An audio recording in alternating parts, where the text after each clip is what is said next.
दोस्तों नमस्कार, स्वागत है आप सबका अपना चैनल टेंथ मस्ती में। आज आप इस वीडियो में सीटेट के संस्कृत पढ़ेंगे और इसमें आपको ऐसा टैग वर्ड हम बताएंगे जिससे आप क्या जान जाइएगा। तो आप क्या कीजिएगा कि ऑप्शन देखकर सही टिक करके आएंगे। तो एक एक करके हम पॉजिटिव और निगेटिव टैग वर्ड बताएंगे और जो परीक्षा की दृष्टि से काफ़ी महत्वपूर्ण है। देखिएगा संस्कृत टैग वर्ड, तो ऐसे लिखा हुआ तो ये संस्कृत टैग वर्ड है, लेकिन संस्कृत नहीं, हिंदी का शिक्षण विधि भी या गणित के शिक्षण विधि में भी ये काम आएंगे। तो इसमें देखिए पॉजिटिव टैग वर्ड, पहले आपको ये देख लेना है कि क्वेश्चन पॉजिटिव है या निगेटिव। यदि क्वेश्चन पॉजिटिव होगा तो उसका ऑप्शन आंसर भी पॉजिटिव होगा, यदि क्वेश्चन निगेटिव होगा तो उसका आंसर भी निगेटिव ही चुनना पड़ेगा। तो संस्कृत जो है ऐसे जटिल सब्जेक्ट लोगों को लगता है कहला जानकारी के अभाव में, तो हम आपको ऐसा वर्ड बताएंगे जिसकी सहायता से आप आसानी से हल कर सकते हैं सिर्फ क्वेश्चन पॉजिटिव निगेटिव देखकर। तो चलिए देखते हैं। पहला है बहुभाषिकता। बहुभाषिकता शब्द अगर रहेगा बहुभाषिकता तो आप क्या है इसको पॉजिटिव टैग वर्ड मानेंगे। बहुभाषिकता या मातृभाषा, मातृभाषा से चाहे दैनिक जीवन से जोड़कर अगर हम बच्चों को पढ़ाते हैं तो उसमें भाषा का विकास क्या है तेजी से होता है। कहीं कहीं रहता है कि बहुभाषिकता या मातृभाषा महत्वपूर्ण संसाधन। बहुभाषिकता बाधा नहीं है, समस्या नहीं है, क्या है महत्वपूर्ण संसाधन है। बहुभाषिकता क्या है महत्वपूर्ण संसाधन है, चाहे मातृभाषा है क्या है एक महत्वपूर्ण संसाधन है। आगे रहेगा पॉजिटिव टैग वर्ड में कि विभिन्न चाहे विविध गतिविधियां, बच्चे को हम अनेक प्रकार की गतिविधि करके यदि सिखाते हैं तो भाषा विकास तेजी से होता है, भाषा विकास में वृद्धि होती है। विभिन्न प्रकार की गतिविधि में शामिल करके उसको चाहे विभिन्न प्रकार की गतिविधियां एक्टिविटी करके, गतिविधि को इंग्लिश में क्या कहते हैं एक्टिविटी, तो अनेक प्रकार की एक्टिविटी के माध्यम से अगर बच्चे को सिखाते हैं तो उसमें क्या है भाषा विकास तेजी से होता है। आगे कहता है अवसर। अवसर माने विभिन्न प्रकार के छात्रों को अपना विचार व्यक्त करने की या अवसर प्रदान करते हैं, उसकी वार्तालाप के लिए चाहे उसकी भागीदारी को सुनिश्चित करने का अवसर अगर प्रदान करते हैं तो अवसर शब्द अगर रहेगा संस्कृत में कहीं पर दिखेगा, अगर क्वेश्चन पॉजिटिव है तो इसका अवसर शब्द सीधे देखकर आप टिक मार दीजिएगा, सही हो जाएगा। आगे है रचनात्मक कक्षायाम। पॉजिटिव टैग वर्ड है क्या है रचनात्मक कक्षायाम, क्या रहेगा रचनात्मक कक्षायाम। प्रोत्साहन शब्द, प्रोत्साहन माने बच्चे को हमें प्रोत्साहित करना चाहिए, उसे मोटिवेट करना चाहिए। डीमोटिवेट कीजिएगा तो भाषा विकास सही से नहीं हो पाएगा। तो उसे क्या है प्रोत्साहन देना चाहिए, उसे प्रोत्साहित करना चाहिए। और अभी का शिक्षक जो है क्या है, शिक्षक कैसा है बाल केंद्रित होना चाहिए, चाहे छात्र केंद्रित होना चाहिए, छात्र केंद्रित या बाल केंद्रित होना चाहिए। अभी का शिक्षा कैसा होना चाहिए बाल केंद्रित या छात्र केंद्रित होना चाहिए। कैसा होना चाहिए छात्र केंद्रित। तो जहां पर भी रहेगा छात्र केंद्रित और या बाल केंद्रित एक ही हुआ तो उसे हम सही टिक करके आएंगे। बच्चे को केंद्र मानकर, शिक्षक क्या परिधि हो सकता है लेकिन केंद्र क्या होता है छात्र ही होता है। तो छात्रों को चाहे बालकों को केंद्र में मानकर यदि हम उससे शिक्षा देते हैं तो उसमें क्या होता है भाषा विकास तेजी से होता है। आगे है त्रुटि नाम महत्वपूर्णम संसाधनम। बच्चे हैं तो गलती तो जरूर करेंगे, त्रुटि को हम बाधा नहीं मानेंगे, उससे क्या है महत्वपूर्ण संसाधन मानेंगे। त्रुटि तो हर से होती है लेकिन उसका समाधान भी होता है। तो त्रुटि क्या है एक महत्वपूर्ण संसाधन, हम जहां पर भी रहेगा पॉजिटिव रहेगा तो उसको हम सही टिक करके आएंगे। आगे देखिएगा समावेशी कक्षा या समावेशी शिक्षा।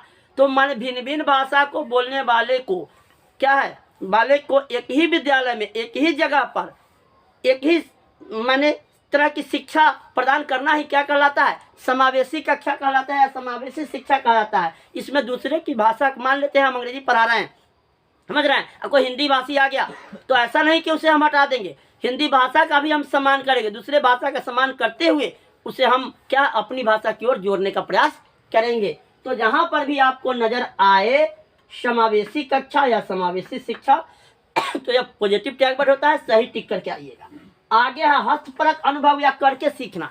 अब बताइए आप लोग ही अगर कोई काम अपना से जब करते हैं अपने से तो कितनी खुशी मिलती है। अनुभव, अपने अनुभव के द्वारा किसी चीज़ की अगर रचना करते हैं या अपना विचार व्यक्त करते हैं करके सीखते हैं तो वह पॉजिटिव टैग वर्ड है। इससे क्या होता है भाषा विकास तेजी से होता है। तो इसमें क्या है हस्तपरक अनुभव माने करके सीखना, खुद से करके सीखना।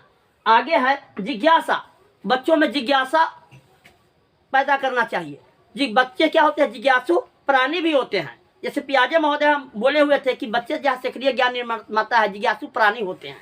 तो उसकी जिज्ञासा शब्द जहाँ पर भी रहे पॉजिटिव टैग वर्ड होता है और उसे क्या है सही टिक करके हम आएंगे। बच्चे को किसी भी गतिविधि में सक्रिय भागीदारी सुनिश्चित करना चाहिए। तो सक्रिय शब्द जब ही आए तो हम उसे क्या करेंगे, क्या है पॉजिटिव टैग वर्ड है, उसे सही टिक करके आएंगे। आगे है विभिन्न संदर्भेषु भाषा प्रयोगस्य। विभिन्न संदर्भों में हम भाषा प्रयोग करेंगे। अनेक प्रकार के माने संदर्भ में, विभिन्न प्रकार के संदर्भ में भाषा प्रयोगेषु यह पॉजिटिव टैग वर्ड रहेगा तो इसे क्या है टिक करके आएंगे। स्व अभिव्यक्ति, स्व अभिव्यक्ति का मतलब होता है अपन विचार। तो बच्चे जब को अपने विचार की अभिव्यक्ति होगी, उसकी स्वतंत्रता होगी, अपना विचार प्रकट करने की जो स्वतंत्रता होती है तो उसे पॉजिटिव माना जाता है। यह क्या है जहाँ पर भी रहेगा स्व अभिव्यक्ति या अपना विचार या खुद का विचार, स्वयं का विचार, यह क्या है सही होता है। समझ रहे हैं? तो ये सब हो गया क्या पॉजिटिव टैग वर्ड। और इसको अगर आप ध्यान रखते हैं तो आप एक भी प्रश्न को शिक्षण विधि का गलत करके नहीं आएंगे, ऐसा मुझे विश्वास है। आगे आप देखिएगा अब क्या है, अब है negative tag word. Negative tag word क्या होता है, तो रटना, रट्टा मारना अगर होगा, याद करना होगा, प्रत्यास्मरण करना होगा। इसमें नहीं लिखा हुआ है लेकिन हम फिर भी बता रहे हैं आपको। याद करना, रटना, प्रत्यास्मरण, बार बार दोहराना, ये सब जब भी रहेगा तो उससे निगेटिव है, निगेटिव है उसको काट कर ही आना है। क्वेश्चन निगेटिव है तब यही होगा, क्वेश्चन अगर पॉजिटिव है तो इसको काट देंगे। समझ रहे हैं?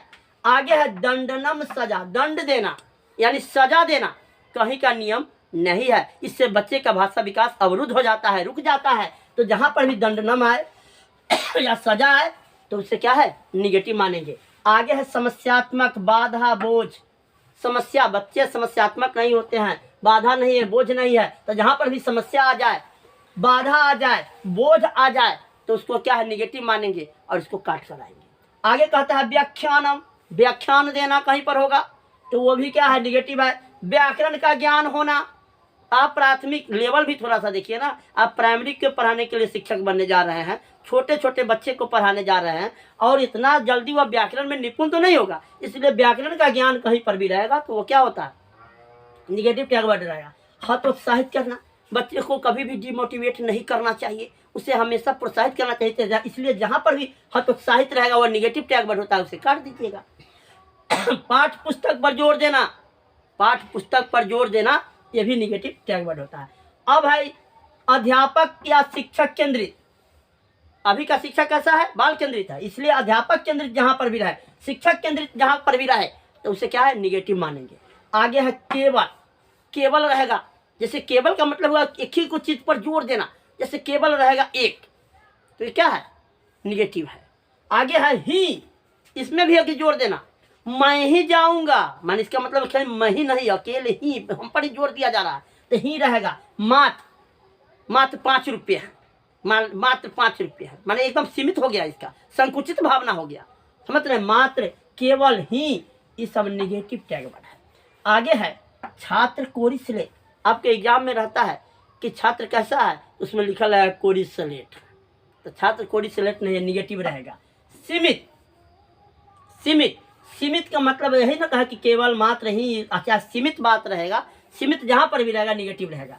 अब है लैंगिक असमानता, लिंग के आधार पर उसके साथ भेदभाव करना ही लैंगिक असमानता कहलाता है।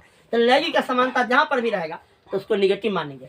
और निष्क्रिय, बच्चे क्या है सक्रिय भागीदारी होना चाहिए उसकी, लेकिन इसमें निष्क्रिय वर्ड जो रहेगा तो निगेटिव रहेगा। तो इस पॉजिटिव और निगेटिव टैग वर्ड को आप अच्छे से यदि पढ़ लेते हैं, ध्यान में रखते हैं तो हम उम्मीद करते हैं कि शिक्षण विधि ना आपका हिंदी का गलत होगा और ना क्या है जो है संस्कृत का गलत होगा, किसी का शिक्षण विधि गलत नहीं होगा। तो मुझे उम्मीद है कि यह जानकारी आपको पसंद आई होगी। इस तरह की और भी वीडियो देखना चाहते हैं तो मेरे चैनल को सब्सक्राइब करें, दोस्तों से शेयर करें।